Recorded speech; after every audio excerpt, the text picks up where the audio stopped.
in. Where did you dig up that old fossil? Going into Toshi Station to pick up some power converters. That's no move. We're all fine here now, thank you. How are you? Welcome to the Star Wars Nerds Podcast. I'm Dan Dadabonker. And I'm Kenton Larson. And Kenton, before we get into the fourth episode of The Acolyte, which continues to disappoint Star Wars fans all around the world, I do want to talk about Canadian treasure Donald Sutherland passed yesterday. He lost just an amazing actor. And when these actors pass away, and we've had a lot in the last few years, you feel varying degrees of sorrow and sadness and mourning. And I felt a lot for Donald Sutherland. I really, really loved him. I thought he was an amazing actor. How about you? Yeah, I loved him too. And I went to see his son Kiefer Sutherland at the casino a couple years ago, playing a concert, doing a concert. It was great. It was a great thing. And at a certain point, because Kiefer knows we want to ask him about Jack Bauer and stuff. So at a certain point, everybody leaves the stage, and he just takes a seat and is like, "All right, ask me some questions. Let's do some questions." And somebody asked him about Donald Sutherland. And Kiefer said, "Well, I was talking to Donald earlier this evening, believe it or not." And I was like, it didn't even occur to me that Donald Sutherland was a guy that somebody could call, that he just seemed like he was too large a figure in life. See, I feel the opposite way. I feel like Donald Sutherland was just completely relatable and like a normal person. Like one of the reasons I liked him so much as an actor is because he just looked like a regular guy. He was not classically handsome or anything like that. And he wasn't like a movie star, but he was in these amazing movies and had these amazing roles. I said last night I was posting about, I think this is the first movie I ever saw him in, and that I remember it being him, and that is Kelly's Heroes. Which I just found this today. I was just in the thrift store and I found this VHS tapes. I bought it for a couple bucks, and it is probably my favorite World War II movie. Donald Sutherland's, of course, Clint Eastwood and Don Rickles, Telly Savalas. Really, really cool movie. And just this, he's so different. And think about the role of, he's oddball in this movie, right? And he plays like kind of this weird guy who's in charge of these 3 tanks. They have these 3 Sherman tanks because their commander was killed in combat and nobody told anybody. And they're just kind of hanging. They've got lost in the shuffle in World War II, and they're hanging out doing whatever. So they come in on this gig. The movie's about this platoon who goes to find gold. There's a load of gold somewhere across enemy lines, so they're going to get the gold. And so he wants in on this, but he's just a very strange personality. And if you look at it, like I think that what he was going for was kind of characteristics that were common in the 60s and 70s when he was an actor, but very unusual for somebody in the 40s, what he was playing. And if you think about this film in the context of it takes place in 1944 or whenever it takes place. Those characters are so different and so interesting, and I just love that movie. This is such a fun movie. Can't wait to watch this. I watched that movie on your recommendation, and the drinking game for that movie, and see if you notice this when you watch it this time. Every time someone says Kelly, take a shot, because there's certain scenes where Don Rickles is in that movie, right? Yeah. Yeah. And I remember him going, "Well, Kelly, what do you think we should do, Kelly? Kelly, should we go over this cliff, Kelly? Or Kelly, should we stay here, Kelly?" Like, there's a lot of Kelly. Don Rickles is so good. He just owns it. Like, there's this one thing where he just like a lot of scenes where he's just on the phone with somebody on the other end of the phone. He's just so good, yelling at this guy on the other end of the phone. And then who was the other guy? Well, his name is Crap Game. And then the Oddball is like his kind of his buddy, sort of. Oddball hangs around, and he's like, "Hey, Crap Game," and just the way he says Crap Game is hilarious. Just love that. Kelly's Heroes. Don Rickles is also a legitimately great actor. Yeah. And nobody ever thinks of that. They only think of the insult comic, but he's great. Mr. Potato Head. I think he's going to be remembered as Mr. Potato Head in Toy Story more than anything else, unfortunately. So yeah. But rest in peace, Donald Sutherland. Do you have a favorite Donald Sutherland movie, Kenton? Ordinary People. Yeah. Ordinary People, which is an understated performance. That I remember that was the first time that I saw a movie that because that was Empire Strikes Back era or whatever. And that was the first time I saw a movie that was sort of it seemed like it's real life. Like, you watch it and you're like, nobody's acting in that movie. They seem like we're looking in on a real family. So I love that one. And I also think Invasion of the Body Snatchers is Yeah. an all-time Donald Sutherland classic. And for I, the end, maybe for the last shot alone. oh, I just watched that like a couple months ago. Yeah. I feel like it was on Tubi, and I'm like, oh, I gotta watch Yeah. that. And this is my favorite version of that story because there's a couple Oh, different versions, for and sure. it's also got Jeff Goldblum, Leonard Nimoy. Like, there's a really great Yeah. cast there, and yeah, he is so creepy at that final shot is just incredible. I'm gonna miss him, and he continued to work. He was 88 years old, but he was still involved and still doing big projects all over the place, right up until his death. So rest in peace, Donald Sutherland. Yeah, that's for sure. Rest in peace to DS. Okay, so the Acolytes, episode 4. I said it was, I feel like I haven't seen a lot of reactions specifically to this episode, but I feel like I was disappointed in it. How about you, Kenton? I liked it more than episode 3. Okay. But we weren't big fans of episode 3. Oh, and if I can just say, if we can revisit episode 3 for 1 second, last week I made the joke that power of one, power of two, power of all, or whatever that was, that song wouldn't be troubling the Billboard top 10. But then, to my astonishment, Lucasfilm then releases that as a hit single by Vanessa Monet. I think is that a person related to Janelle Monet? And I might even have the name wrong. Vanessa or Victoria Monet, maybe. And Uh, anyway, whatever her name is, who cares? Because I don't want to hear it. But then again, maybe I do want to hear it. But I just can't believe that they did. So anyway, I thought this week's was short, sweet. It still has problems with pacing, with storytelling, with writing, with acting. So that's a lot of things.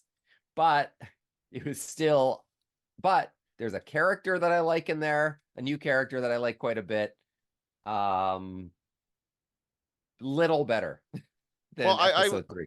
I found, and it's something I noticed almost immediately, is I found the dialogue to be super awkward. Like that first Yeah. conversation that who's it? She's having with Osha's having a conversation with Jackie. I have all my notes. I have my notes with all the Yeah. names. I should have had those in front of me, but Osha's going back to, where's she going? I don't know. She's leaving. She's not going to be a Jedi anymore. I was kind of surprised at this. I'm like, what are you talking about? There's like way more. We still have to do stuff. Yeah. Are they assuming? So at the end of the episode, there's an explosion, and are they assuming? They're not assuming that what's her name is dead, are they? May? They No. know May is No. alive. Okay, Yeah. good. I'm like, they better not assume she's dead again, because that's just stupid. But she's not. She doesn't want to go help find May anymore. Like, it was like so important to her, and her sister's alive. She finds out her sister's alive, and they seem to be so close. You think about those flashbacks and how close they were, and like they said those like rhymes to each other and stuff. And I was just like, why doesn't she want to be a part of this? This is so weird that she's leaving. It's weird, but I think it's this simple. It's dumb, but it's simple. And I think they wanted the Luke Skywalker moment of no. My life's here on Tatooine.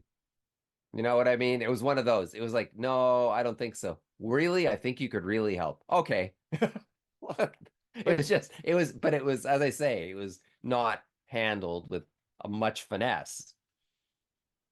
Do you think that's it's as obvious as that? They're trying to like find different beats in the original Star Wars and then kind of match those beats in the new series? It's a bit of a trope, the reluctant hero. Yeah, I But guess. so I But don't. I It's thought not we took care of that. necessarily. Like she already was reluctant to like come in when they were gonna arrest her, I guess. Like I thought it seems repetitive at this point. I don't know. It's a weird. Yeah, And but I think once again, I don't think this episode was good at showing motivation or making us feel it. It Yeah. just did it. It just does it because the story needs it to do it. Yeah. And that's the first instance of that, where it's like, okay, I changed my mind or whatever. Okay. But once again, and let me say, Master Soul continues to outact every actor on that show and be the only real character that you can identify with, I think. Yeah, but he's also becoming a bit of a one note thing here, right? Like he's always like upset and he's always like, we have to go find May, and he's like, you have to come with me and all that stuff. I'm feeling that, like I want to know if there's more to him. I feel like he knows more about what's going Yes. on. And I think he we does. didn't really like, that's the other thing, is this episode didn't really give us more to that mystery as far as like what happened. I thought we would get, and maybe we'll get it in the next episode. We'll get the other viewpoints from the Rashomon mystery. But I don't know. I guess like you're right. He is very good. The performance is excellent. It's a great character, but it's just like I want to see him accomplish more, I guess, is what I'm trying to say. Yeah, I know what you're saying, and thank God, by the way, we didn't go to the flashback again, because Yeah. I'm worried that next week, if that's what we do, it's especially tedious, given how this episode ends with Oh, the no. biggest They cliffhanger cannot, ever. they cannot If do that. I feel like if the it, next one will be cut oh, back and forth. I think they did one full flashback episode, one full present episode, and now it's going to be like going back and forth, and they'll weave between them as we go. Because yeah, the ending pissed me off. I will say that. That was not fun. especially given that it was in the trailer. Yes. The ending Oh. was in the trailer, so that will take away from the ending if you've already seen the ending. You So know what happens like, in this? So Osha is going to leave, and then Soul convinces her to stay. What else happens? well, they basically off they go. This is such a short episode. Yeah. But you're right. The acting, well, she has that longer discussion, and there isn't too much to say about that, other than that's not a great acted scene. It just seemed once again, I don't know. It seems stilted. Awkward dialogue. Yeah. And I thought for a second, I thought maybe it's deliberate. Maybe they're trying to make these people speak in a more archaic way, because it's like 100 years in the past. And I mean, I don't know. It's just still awkward. It sounds awkward to me. I mean, Star Wars has kind of always spoken in a modern language, Yeah. right? It's like that. So I feel like it should still be like that. But Well, it is okay. So on one hand, yes, I thought the same thing. Maybe they're trying to make this more Shakespearean or something, or do something like that with this. But then later, Osha goes, "What does he? I mean, what is he or they trying to tell us?" And I just remember going, and that was to my favorite character, my new favorite character, Basil, who I loved a lot. By the way, he did the best acting on the show. I think we could agree, Basil. Basil, the CG rodent, did a better job acting than most out everything else on the show. yeah, I like that. But okay, so she goes he or they, and I'm like, okay, so the pronouns were an issue 100 years before Phantom Menace, but then they had them all cracked by Phantom Menace. It never comes up again in the trilogy or in the sequels, in the sequel trilogy. So it's kind of weird that that would come up. Which I guess, okay, so it comes up, but then it also begs the question. She says he or they, which implies that at some point she saw like maybe some balls or something hanging below Basil.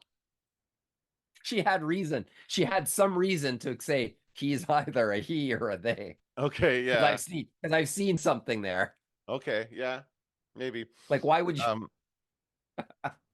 So yeah, But they anyway, go off to the so planet. stilted, but not. Now I remember they're going to find the Wookiee, so they have to go to the planet to find the Wookiee Jedi. And so I feel like this is where that scene that we saw like 2 episodes ago, where like those guys were trying to rob him, and then he like shoots them.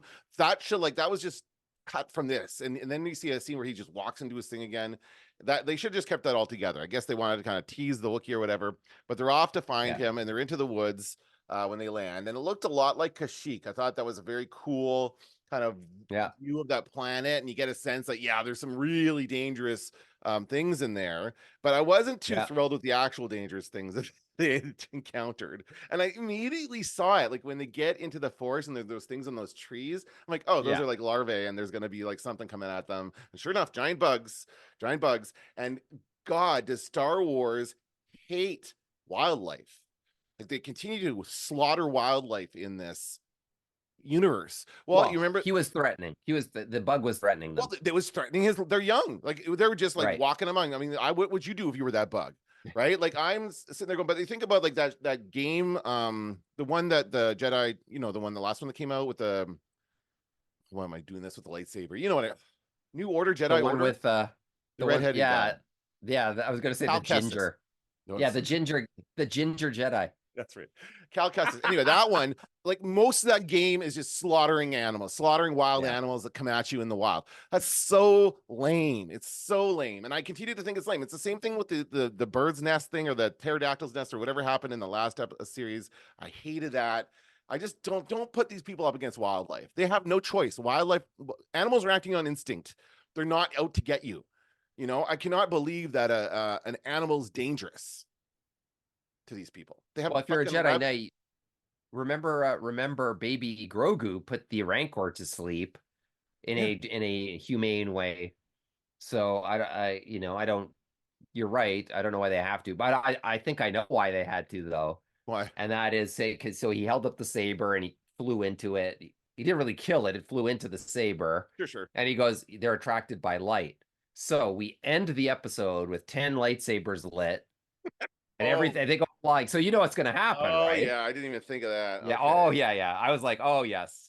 I can see where this is going. So either the bugs will separate them from the bad guy or surround the bad guy and then they escape, or I don't let's see. But it's good. They will play a role somehow in the events that transpire. Yeah. That's the only reason why that had to be in there. I guess so. And that still feels clumsy to me as well. Because again, it's like we've seen it's gonna be swarms of bugs. It's gonna be like from Wreck-It Ralph, where we see the swarms of bugs. And that's again a very familiar image to us. So so they're going through the woods, they're looking for it, and we got Basil sniffing his way. Basil gets lost though. He goes off on his own and gets lost. Well, that makes him one of our suspects, but we'll get to that later. Basil he's a is suspect. The evil master. It's him. I know it's him. He's a total suspect because you can't rule him out, that's for sure. All right. But at the same time, we have May and her friend who is a poorly disguised dark Jedi, I imagine. You think that's him? Name? You think it's him? Well, he's another suspect. It's just, Yoda, when we first met Yoda, he pretended to be a goofy guy and not the Jedi Knight that we came to know. What's his name? Quimar, whatever his name, the actor from The Good Life is playing him. He also seems like a goofball. I don't believe anything he says. He says, I came to this planet before you and I scoped it out so I know where the Wookiee lives. That's just what? Like, that's where you stop him and say, how did this work? How did you get there? How did you find it? You seem like you're a goof. So how would you figure someone this would say that to him in the show? You seem like you're a goof. Yeah. What the hell is going on with you, buddy? What's your deal, pal? And then he gets caught on a rope. And and at the same time, we have another big opinion change where May goes, you know what? I'm sick of killing Jedi. I'm sick of it. Right. So now that I've seen my sister, I'm just gonna turn myself into the Jedi. Let's go. Come on. My mind. That's right. That's what she does. Yeah. And so at the same time, then whatever his name is steps into the rope and he's hanging there upside down. So, he either becomes a Dark Lord or he's still hanging there. So he's our second suspect. It's him. So far he's in the lead. Well, yeah, and I've seen that actually online. I've seen an article about that online. I saw that actually after the first episode where people thought he would be the guy. And I'm like, because he seems to have a lot of information and we don't know where he got that. And he's very conveniently in places where she needs to be. And he's always very, very much pushing her. And he's pushing her to kill. Like the thing she hasn't been doing it properly. What is it? They have to kill her, or no? She has to kill them without a lightsaber. What are the conditions again? Yeah, just that. You just don't without using a weapon. But she tricked she says what's his name doesn't count. The guy who drank the poison doesn't count, or she says it does. But what's his name is saying she kind of cheated a bit. And same thing with I don't remember what happened with Carrie-Anne Moss at the beginning. She threw a knife into her. Right. So I mean, because it's a weapon, that's it wasn't a lightsaber, but I guess that still doesn't count. So so you've got to do it right this time. And I think what the master. And she said the master collects people, right? Which I thought was interesting. So once again, she seems when it's convenient to the plot, she doesn't know anything about the master. When it's convenient to the plot, she knows like by how do you know the master collects people? Like, have you seen something? Like that would be Yeah. useful for us, the audience, to know about if you have seen something. She and the two of them, I don't get, like, it has not at all been laid out what their relationship actually is, No. or what, like, why he really seems to be a goof. So what would the master, if he's not the master, what would the master want with him anyway? He just Yeah. seems like he's pointless. He's a pointless addition to whatever the master has in mind, unless he is the master. Yeah. But I thought her quick change, her quick attitude change that was too much and too quick. Hmm. I mean, I saw my sister, therefore it's all different now. Yeah. Oh, My well, sister's alive, okay. right? That's That not could enough. have been it just could have been handled better in the last episode once again. Like, why you so we came all the way to this planet to do this, but I changed my mind. Like, you didn't think about this on the way there. I don't know. That was a very odd scene. I So agree. and then I think we have a couple more suspects, but I'll wait. So then we So go and they do get to the house, yeah, but the Wookiee is dead already. Someone's killed the Wookiee, and it looks like he's been killed by a lightsaber slash, right? Doesn't that look yeah. like he's been slashed across the chest, basically? Without a fight, it looks Yeah, he was like. just sitting there. It looks like, yeah, Yeah. he was just gonna sit there and let somebody kill him, or was not able to Or respond. it was taken by surprise. Who knows? Yeah, That was depressing, I thought. Because yeah, I mean, we have a Wookiee Jedi. We can see him in battle. Maybe we will in yet another flashback. But this is like the first time we've ever seen this. This could be really cool. This could be a cool thing to show us. But it's just depressing. It's like a scene from Seven or something where they show up and there's already they're trying to figure, there's like seven murders and they're trying to figure out what all the murder, and you only see the aftermath. That's what that reminded me of. It's yeah, like, on one hand, all of that cheesy kind of dialogue from Degrassi almost. On the other hand, we have this horror scene out of Seven. Like, it's just swinging back and forth in tone. yeah, But yeah. I found that just discouraging. Like, nothing. We don't even hear him growl. We hear nothing. He's already like, what's the point of that? Yeah, I didn't like it at No, all. And then no. there's anything else happen there before the end, or am I skipping too fast ahead? I can't remember. Well, In then, front of me. we've hit the main beats, because there's nothing much of consequence until, like, just people changing their mind a lot. And then then at the very last scene, we see the master come floating down. That's a good scene. I mean, that's a good shot. I Seeing guess. his body like drop down in the back, I was like, oh, that's cool. The guy was levitating. Okay, that's kind of neat. So he drops down. I like that. But then he ignites a lightsaber. He's got May right in front of him. He could lob her head off if he wanted to, right there. And in fact, I thought if he did do that, and I thought, oh, maybe he's going to. And I thought, well, that's going to be a good ending. Like, that's going to make us go, now where do we go? Yeah, But instead, he flicks her away with two fingers, so she's still like with the alive. force, he throws her with the Yeah, force, right? right, He's clearly very strong. Like that shows that he is a very strong right. force user just by that motion. He ignites his red saber. They all ignite their sabers. That's great. And then we have our second dust cloud of the season. and he's and he sends them tumbling, and that's the end of the show. Ugh. But and that was and if you watch any reactions online, everybody to a person goes, "Gah!" Like, everybody screams in that scene. Like, Yeah, come on, yeah, give us just a little. Like, this is the new template for getting us to watch next week. yeah. That's It's bullshit. I'm gonna awful. call It bullshit on is. that because that is like, and I keep thinking about. Oh, we'll get to the Phantom Menace guy in a second because there's that guy Oh, that was in there. yes, we will. Yes. But like comparing it to the Phantom Menace, that's like ending the Phantom Menace before the lightsaber duel between Darth Maul and Qui-Gon and Obi-Wan. Like that, you hear that Yeah. music, dun dun dun, it's all epic, and then cut to black. And we wait till the next movie to see the fucking site. Like, come on, that was bullshit. And I bet you this is only gonna be like a 5-minute lightsaber battle. It's gonna be the first 5 minutes of the next episode, and then we're gonna be on to the next story beat, and no one will remember it, and it will have no meaning in that episode. Whereas would have way more meaning in the episode where it should be in. It should have been in this episode. That is just Yeah. complete bullshit that just cut it short. You Yeah. know? I thought so too.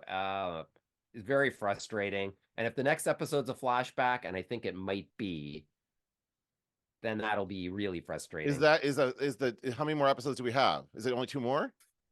No, it's 8 episodes, Oh, okay. so we still Because have. that would be bullshit. But I just Yeah. think that like this whole thing, this is the nature of this streaming universe we live in, where they don't have to keep it in half an hour or 1 hour kind of thing within commercial. Remember like what I love about watching sitcoms, old sitcoms, is that they're all 24 minutes or whatever the time is, 22 minutes. Like they're all the same amount because they had to be, right? That's the amount, and you had to figure out how to fit your story into that amount of time. But these guys can just arbitrarily cut it off at any point. It's like they're making a big long movie and they're so, oh, we're gonna chop it there, we're gonna chop it there, we're gonna stop it there, and that's it. And they're doing that for this entire thing, and it's just so frustrating. Yeah, it's very frustrating. And we do need to talk about the cameo. Okay, yeah. And I saw Phantom people Menace. We upset also about this because the guy, what's his name? Addy Mundy Yeah. or Kai Addy Mundy. I'm not sure. I've heard it pronounced 100 different ways, but one of those. Yeah. So we learned that he's alive 100 years before the Phantom Menace. He's alive. Yeah, that made people very angry because Why? it did because it on Wikipedia previously it said he was born 40 years later. So then he shows up in the show and then they changed Wikipedia. That doesn't matter. That I don't really care about that much, but I guess if you're an expanded universe person or something, that makes you mad. But I mean, he didn't do anything in the show really, and in Phantom Menace, he says the Sith haven't been around for a millennia. So that people took that as trolling or something, but I don't take it that way. Like it's possible he doesn't know anything about what's going on because he was only a cameo. So it's always good to see a familiar face, but I didn't think, I thought he could have just been the same species. Well, I mean, yeah, I'm not upset about the birthday thing. That's stupid. No. Because he's an alien, and we've established that our aliens that can live hundreds of years. Everyone has different lifespans, and that doesn't matter. But I don't think it was good to see a familiar face. I don't want to see a familiar face in this story. It's 100 years before anything else. The only familiar face I would accept is Yoda. That's it, because he's the only beloved character that we always want to see. But this guy, some random dude from the Jedi Council that has one line in the Phantom Menace, or Yaddle would have been fun actually. But this guy is just nothing. I just don't care about this guy. I mean, was he a figure? Like, did people really like him from the Phantom Menace? Oh yeah, I have the action figure. He's right over there. But he was on the Jedi Council and the Phantom Menace, and it I guess. Oh, and we see his murder in Revenge of the Sith. Right. In the montage of murders, we see his. So I mean, fairly for all every character in Star Wars gets their day kind of thing, gets their action figure. And so, he has enough, he has a speaking role or whatever, but I think that bringing Yoda into this show to such sort of a small feeling show would diminish Yoda in some way. Sure, you're right. So yes. I'm kind of happy in a way. Don't do but it. Yaddle definitely could have been on the menu, but instead of this guy. Maybe Yaddle played it with Grogu. I am not going to be a crybaby. I'm not going to be a man baby and cry about Ki-Adi-Mundi showing like earlier than what we would think, because that to me is like to me that's a nothing. Yeah. But it's funny to watch all of fandom yell and scream about it. There are lots of man babies in fandom, so so good for them. But they do it, so no one else has to. But I also think the only other thing that I would say about this episode, the only other people who could be that dark Sith are anybody who survived when the witches got massacred, when we still don't know how. If either of those girls' mother survived, it could be, because you can't tell if the character's male or female. They would pull a flash dance, by the way, if they pulled off the helmet and it's long flowing hair. So shows love pulling a flash dance. So I'm not gonna rule that out. Oh, they pulled a flash dance in Furiosa, by the way, where she takes off her helmet and her hair comes down, and you're like, that's a lady. So, which, by the way, it's in every Marvel and Star Wars now. Yeah. But, the trope. But I also think it could be one of the mothers survived from the massacre, and I think those are our four suspects. And I really don't take Basil that seriously as a suspect, but anything's possible at this point. Well, I have to say I like that you're using the word massacre because that's what it was, and Yeah. and when they show, I was watching like the previously on part before I watched this episode, and they show the clip of Saul telling at some point, she started a fire that killed her family. No, there's a freaking massacre Yeah. at this weird cult temple. You're totally. It's like I guess maybe it's supposed to be like Obi-Wan lying to Luke about the death of his father, right? In the first movie, maybe that's what they're trying to do there, but it's so frustrating that they just kind of blow over this stuff in previous We did see episodes. Mace. We saw May say, "I want to kill you," Right? which is Yes, we pretty. did. That's some pretty negative intent right And there. and there was like And no, and family. It's not just like it was a bunch of people died there, not just like a couple people. When you hear family, yeah, yeah, it would be her mother's, I guess, would be the family, but there was way more people involved in that. yeah. Yeah, I think that another theory I saw was that Carrie Ann Moss's character might be the dark person for some reason. I think they're just hoping that there's more Carrie Ann Moss in the Uh, show, and that she didn't really no, I die don't. in that first scene. No, I don't think so because No. that was already on at that point. Yeah. That was already on. The master was already, Okay. and one would presume that the Jedi's had the body. Right. You Yeah. know, Okay. That's true. like I There'd be think a full it could. investigation. I think, and if it turns out it's not her goofball pal, and I wish I could knew his name, Quimir, whatever it is. Um, if it's not him, then his appearance in this show is for nothing. He's really a nothing. Well, he's got to be. There's got to be some connection there. He's got to be Yeah, accomplishing something. right. He is continuing to push May to do whatever this is for some reason, but we Yeah. don't know why. Um, so yeah, you're right. I think it could be him. I think that's a very good theory. That's He's probably the the best most one. likely Yeah. person, but that doesn't, you know, who knows? This show that kind of does its own thing when it comes to the writing. And so that's why I'm kind of like anything is possible. I wouldn't surprise me if the helmet came off and it was Yoda underneath it at this point, or something, so like just a Yeah. complete like out of the blue thing. It's gonna be Emperor Palpatine. He's gonna be much Oh my younger. God, The young Palpatine in his 20s.